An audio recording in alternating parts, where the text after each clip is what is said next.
గౌరవ పాతపట్నం శాసనసభ్యులు శ్రీ మామిడి గోవిందరావు గారు, గౌరవ ముఖ్యమంత్రి గారు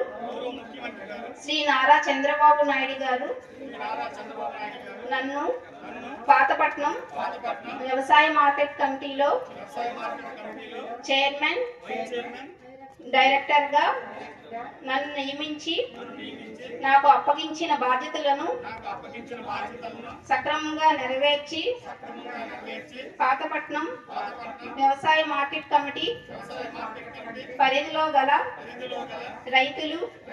వ్యాపారస్తులు అభివృద్ధికి కృషి చేస్తూ పాతపట్నం వ్యవసాయ మార్కెట్ కమిటీని అభివృద్ధి పదంలో నడిపిస్తానని